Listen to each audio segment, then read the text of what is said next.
Bem-aventurados os puros de coração, porque eles verão a Deus.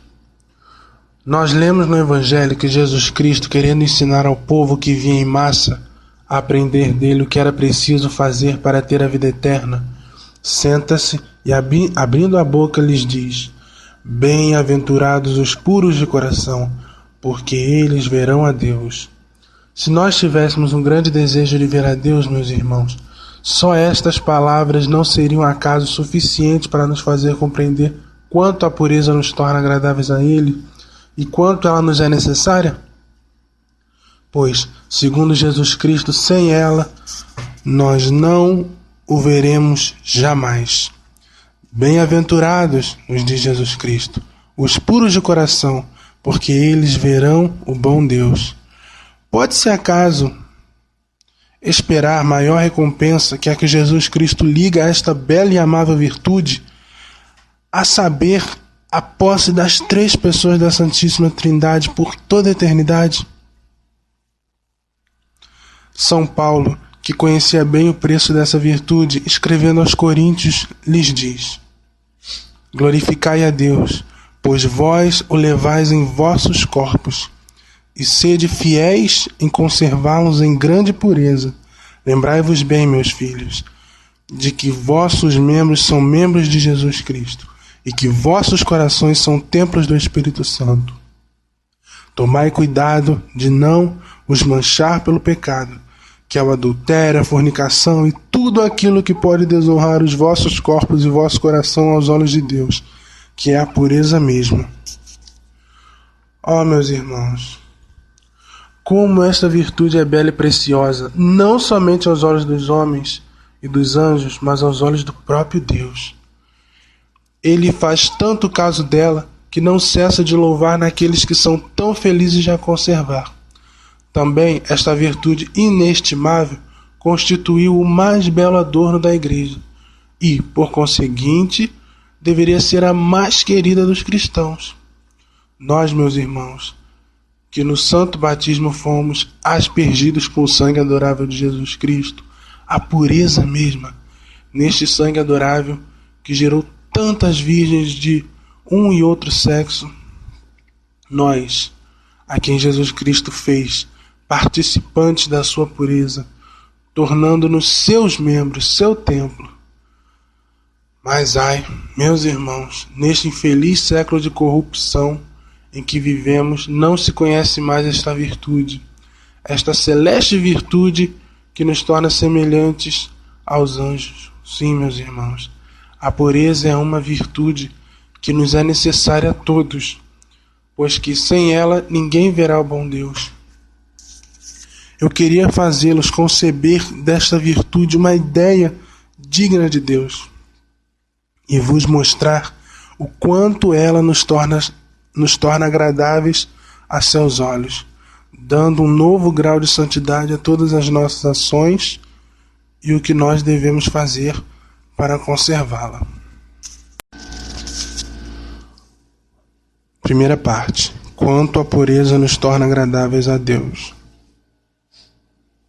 Seria preciso, meus irmãos, para vos fazer compreender bem a estima que devemos ter desta incomparável virtude, para vos fazer a descrição de sua beleza e vos apreciar bem o seu valor junto de Deus, seria preciso não um homem mortal, mas um anjo do céu.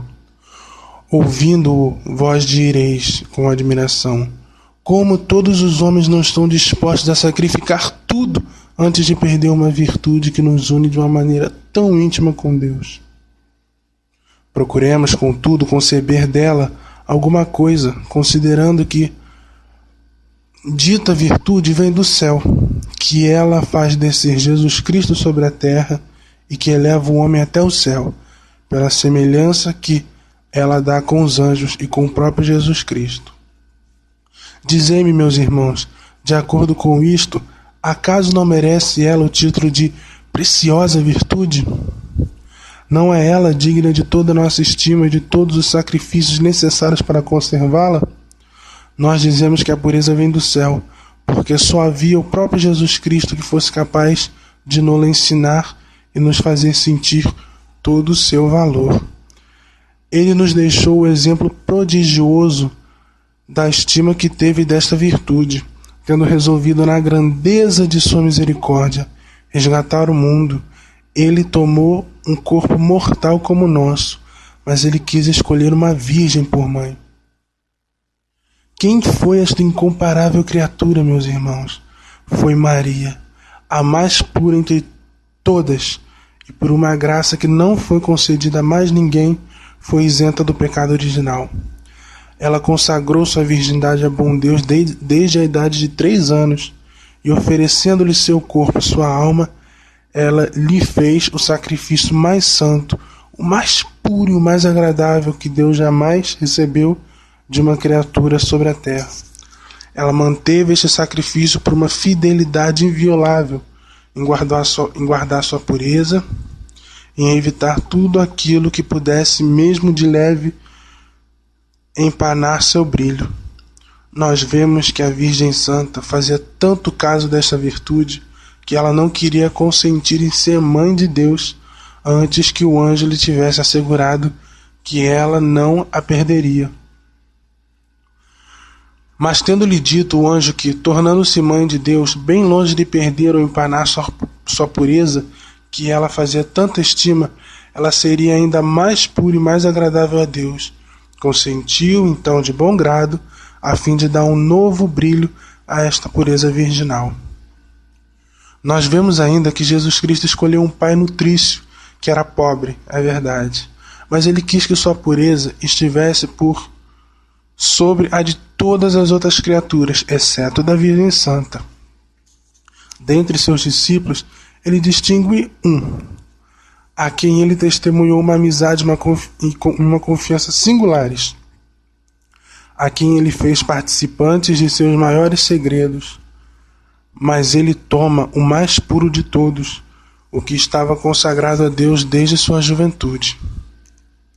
Santo Ambrósio nos diz que a pureza nos eleva até o céu e nos faz deixar a terra, enquanto é possível a uma criatura deixá-la. Ela nos eleva por sobre a criatura corrompida e, por seus sentimentos e seus desejos, ela nos faz viver da mesma vida dos anjos. Segundo São João Crisóstomo, a castidade de uma alma é de um preço aos olhos de Deus maior que a dos anjos, pois que os cristãos só podem adquirir esta virtude pelos combates, enquanto que os anjos a têm por natureza. Os anjos não têm nada a combater para conservá-la, enquanto um cristão é obrigado a fazer uma guerra contínua a si mesmo. São Cipriano acrescenta que não somente a castidade nos torna semelhante aos anjos, mas nos dá ainda um caráter de semelhança com o próprio Jesus Cristo. Sim, nos diz este grande santo, uma alma casta é uma imagem viva de Deus sobre a terra. Quanto mais uma alma se desapega de si mesma pela resistência às suas paixões, mais ela se une a Deus e, por um feliz retorno, mais o bom Deus se une a ela. Ele a olha, ele a considera como sua esposa, como sua bem-amada, faz dela o objeto de suas mais caras complacências e fixa nela sua morada para sempre. Bem-aventurados, nos diz o Salvador, os puros de coração, porque eles verão ao bom Deus.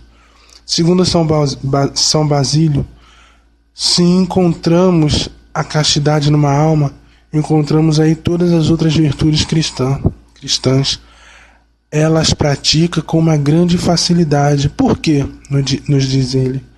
Para ser casto é preciso se impor muitos sacrifícios e fazer-se uma grande violência. Mas uma vez que alcançou tais vitórias sobre o demônio, a carne e o sangue, todo o resto lhe custa muito pouco, pois uma alma que subjuga com autoridade a este corpo sensual vence facilmente todos os obstáculos que encontra no caminho da virtude. Vemos também, meus irmãos, que os cristãos castos são os mais perfeitos. Nós os vemos reservados em suas palavras, modestos em todos os seus passos, sóbrios em suas refeições, respeitosos no lugar santo e edificantes em toda a sua conduta. Santo Agostinho compara aqueles que têm a grande alegria de conservar seu coração puro aos lírios que se elevam diretamente ao céu e que difundem em seu redor um odor muito agradável. Só a vista deles nos faz pensar naquela preciosa virtude. Assim a Virgem Santa inspirava pureza a todos aqueles que a olhavam. Bem-aventurada virtude, meus irmãos, que nos põe entre os anjos e que parece mesmo elevar-nos por sobre eles. Segunda parte. O amor que os santos tinham por esta virtude. Todos os santos fizeram maior caso dela e preferiram perder seus bens, sua reputação e sua própria vida a descurar esta virtude. Nós temos um belo exemplo disto na pessoa de Santa Inês. Sua formosura e suas riquezas fizeram com que, à idade de 12 anos, ela fosse procurada pelo filho do prefeito da cidade de Roma. Ela lhe fez saber que estava consagrada ao bom Deus. Ela foi presa sob o pretexto de que era cristã, mas em realidade para que consentisse no desejo do rapaz. Ela estava de tal modo unida a Deus que nem as promessas, nem as ameaças, nem a vista dos carrascos e dos instrumentos expostos diante de si para amedrontá-la não a fizeram mudar de sentimentos. Não tendo conseguido nada dela, seus perseguidores a carregaram de e quiseram colocar uma argola e anéis em seu pescoço e em suas mãos. Eles não puderam fazê-lo, tão débeis eram suas pequenas mãos inocentes. Ela permaneceu firme em sua resolução, no meio destes lobos enraivecidos. Ela ofereceu seu corpinho aos tormentos, com uma coragem que espantou os carrascos. Arrastam-na aos pés dos ídolos, mas ela confessa bem alto que só reconhece por Deus a Jesus Cristo, e que os ídolos deles não são mais que demônios. O juiz cruel e bárbaro, vendo que não consegue nada, crê que ela será mais sensível diante da perda daquela pureza que ela estimava tanto. Ele ameaça expô-la num lugar infame, mas ela responde com firmeza: vós podeis fazer-me morrer, mas não podereis jamais me fazer perder este tesouro. O próprio Jesus Cristo é zeloso deste tesouro. O juiz, morrendo de raiva, manda conduzi-la ao lugar das torpezas infernais, mas Jesus Cristo, que velava por ela de uma maneira particular, inspira um tão grande respeito aos guardas que eles só olhavam com uma espécie de pavor e manda a seus anjos que a protejam. Os jovens que entraram naquele quarto, inflamados de um fogo impuro, vendo o anjo ao lado dela, mais belo que o sol, saem dali abrasados do amor divino. Mas o filho do prefeito, mais perverso e mais corrompido que os outros, penetra no quarto onde estava Santa Inês. Sem ter consideração por todas aquelas maravilhas, ele se aproxima dela na esperança de contentar seus desejos impuros, mas o anjo que guarda a jovem Marte fere o libertino que cai morto a seus pés. Rapidamente se espalha em Roma o boato de que o filho do prefeito tinha sido morto por Inês. O pai, enfurecido, vem encontrar a santa e se entrega a tudo o que seu desespero lhe pode inspirar. Ele a chama de fúria do inferno, monstro nascido para a desolação da sua vida, pois tinha feito morrer seu filho. Santa Inês lhe responde tranquilamente: é que ele quis fazer-me violência, então meu anjo lhe deu a morte. O prefeito, um pouco acalmado, lhe diz: pois bem, pede a teu Deus para ressuscitá-lo, para que não se diga que foste tu que o mataste. Sem dúvida, diz-lhe Santa Inês, vós não mereceis esta graça, mas para que saibais que os cristãos nunca se vingam, mas pelo contrário, eles pagam o mal com o bem, saí daqui e vou pedir ao bom Deus por ele. Então Inês se põe de joelhos, prostrada com a face em terra. Enquanto ela reza, o seu anjo lhe aparece e lhe diz: tenha coragem. No mesmo instante, o corpo inanimado retoma a vida. O jovem, ressuscitado pelas orações da santa, se retira de casa, corre pelas ruas de Roma gritando: Não, não, meus amigos, não há outro Deus do que o dos cristãos. Todos os deuses que nós adoramos não são mais que demônios que nos enganam e que nos arrastam ao inferno. Entretanto, apesar de tão grande milagre, não deixaram de a condenar. Então o tenente do prefeito manda que se acenda um grande fogo e faz lançá-la nele. Mas as chamas, entreabrindo-se, não lhe fazem mal nenhum e queimam os idólatras que acudiram para serem espectadores de seus combates. O tenente, vendo que o fogo a respeitava e não lhe fazia mal nenhum, ordena que a firam com um golpe de espada na garganta, a fim de lhe tirar a vida. Mas o carrasco treme, como se ele mesmo estivesse condenado à morte. Como os pais de Santo Inês chorassem a morte de sua filha, ela lhes aparece dizendo: não choreis minha morte, pelo contrário, alegrai-vos de eu ter adquirido uma tão grande glória no céu. Estás vendo, meus irmãos, o que esta santa sofreu antes de perder sua virgindade? Formai agora ideia da estima em que deveis ter a pureza, e como bom Deus se compraz em fazer milagres para se mostrar seu protetor e guardião. Como este exemplo confundirá um dia estes jovens que fazem tão pouco caso desta bela virtude. Eles jamais conheceram seu preço. O Espírito Santo tem, portanto, razão de exclamar: ó, como é bela esta geração casta! Sua memória é eterna, e sua glória brilha diante dos homens e dos anjos. É certo, meus irmãos, que cada um ama seu semelhante. Também os anjos, que são espíritos puros, amam e protegem de uma maneira particular as almas que imitam sua pureza. Nós lemos na Sagrada Escritura que o anjo Rafael, que acompanhou o jovem Tobias, prestou-lhe 1000 serviços. Preservou-o de ser devorado por um peixe, de ser estrangulado pelo demônio. Se este jovem não tivesse sido casto, é certíssimo que o anjo não o teria acompanhado, nem lhe teria prestado tantos serviços. Com que gozo não se alegra o anjo de guardar que conduz uma alma pura. Não há outra virtude para a conservação da qual Deus faça milagres tão numerosos como os que ele prodiga em favor de uma pessoa que conhece o preço da pureza e que se esforça por salvaguardá-la. Vede o que ele fez por Santa Cecília, nascida em Roma, de pais muito ricos. Ela era muito instruída na religião cristã, e seguindo a inspiração de Deus, ela lhe consagrou sua virgindade. Seus pais, que não sabiam, prometeram-na em casamento a Valeriano, filho de um senador da cidade. Era, segundo o mundo, um partido bem considerado. Ela pediu a seus pais o tempo para pensá-lo. Ela passou este tempo no jejum, na oração e nas lágrimas para obter de Deus a graça de não perder a flor daquela virtude que ela estimava mais que sua vida. O bom Deus lhe respondeu que não temesse nada e que obedecesse a seus pais, pois não somente não perderia esta virtude, mas ainda obteria.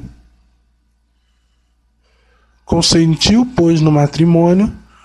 No dia das núpcias, quando Valeriano se apresentou, ela lhe disse: meu caro Valeriano, eu tenho um segredo a lhe comunicar. Ele lhe respondeu: qual é este segredo? Eu consagrei minha virgindade a Deus e jamais homem algum me tocará, pois eu tenho um anjo que vela por minha pureza. Se você atenta contra isto, você será ferido de morte. Valeriano ficou muito surpreso com essa linguagem, porque, sendo pagão, não compreendia nada de tudo isto. Ele respondeu: mostra-me este anjo que aguarda. A santa replicou: você não pode vê-lo, porque você é pagão. Vai ter com o Papa Urbano e peça-lhe o batismo. Você em seguida verá o meu anjo. Imediatamente ele parte. Depois de ter sido batizado pelo Papa, ele volta e encontra sua esposa. Entretanto, no seu quarto, vê o anjo velando com Santa Cecília. Ele o acha tão bonito, tão brilhante de glória, que fica encantado e, tocado por sua formosura, não somente permite a sua esposa permanecer consagrada a Deus, mas ele mesmo faz voto de virgindade. E em breve eles tiveram a alegria de morrerem mártires. Estás vendo como o bom Deus toma cuidado de uma pessoa que ama esta incomparável virtude e trabalha para conservá-la? Nós lemos na vida de Santo Edmundo que, estudando em Paris, ele se encontrou com algumas pessoas que diziam tolices. Ele as deixou imediatamente. Esta ação foi tão agradável a Deus que ele lhe apareceu sob a forma de um belo menino e o saudou com um ar muito gracioso, dizendo-lhe que com satisfação o tinha visto deixar seus companheiros que mantinham conversas licenciosas e, para recompensá-lo, prometia que estaria sempre com ele. Além disto, Santo Edmundo teve a grande alegria de conservar sua inocência até a morte. Quando Santa Luzia foi ao túmulo de Santa Águeda para pedir ao bom Deus por sua intercessão a cura de sua mãe, Santa Águeda lhe apareceu e lhe disse que ela podia obter por si mesma o que ela pedia, pois que, por sua pureza, ela tinha preparado em seu coração uma habitação muito agradável a seu Criador. Isto nos mostra que o bom Deus não pode recusar nada a quem tenha a alegria de conservar puros seu corpo e sua alma. Escutai a narração do que aconteceu a Santa Pontamiena, que viveu no tempo da perseguição de Maximiano. Esta jovem era escrava de um dissoluto e libertino, que não cessava de a solicitar para o mal. Ela preferiu sofrer todas as sortes de crueldade e de suplícios a consentir nas solicitações do seu senhor infame. Este, vendo que não podia conseguir nada em seu furor, entregou-a como cristã nas mãos do governador, a quem prometeu uma grande recompensa se a pudesse conquistar. O juiz mandou que a conduzisse ante seu tribunal e, vendo que todas as ameaças não faziam mudar de sentimentos, fez a santa sofrer tudo o que a raiva pôde lhe inspirar. Mas o bom Deus concedeu à jovem Marte tanta força que ela parecia ser insensível a todos os tormentos. Aquele juiz iníquo, não podendo vencer suas resistências, fez colocar sobre um fogo bem ardente uma caldeira cheia de pés e lhe diz: vejam o que lhe prepararam se você não obedece a seu senhor. A santa jovem respondeu sem se perturbar: eu prefiro sofrer tudo que vosso furor puder vos inspirar e obedecer aos infames desejos do meu senhor. Aliás, eu jamais teria acreditado que o juiz fosse tão injusto de me fazer obedecer aos planos de um senhor dissoluto. O tirano, irritado por esta resposta, mandou que a lançassem na caldeira.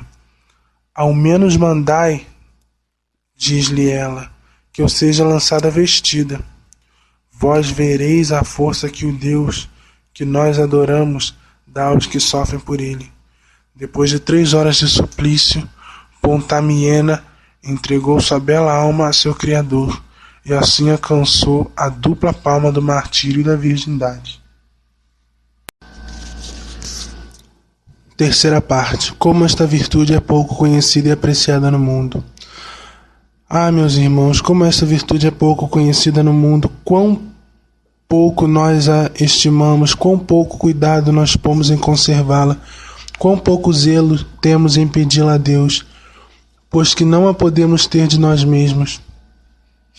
Não, nós não a conhecemos, esta bela e amável virtude que ganha tão facilmente o coração de Deus, que dá o tão belo brilho a todas as nossas boas obras, que nos eleva acima de nós mesmos, que nos faz viver sobre a terra como os anjos no céu.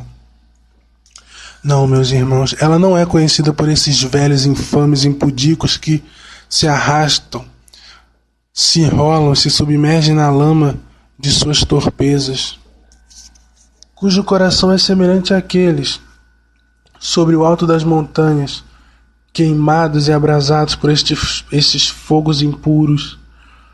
Ai, bem longe de procurar extingui-lo, eles não cessam de acendê-lo e abrasá-lo por seus olhares, por seus pensamentos, seus desejos e suas ações.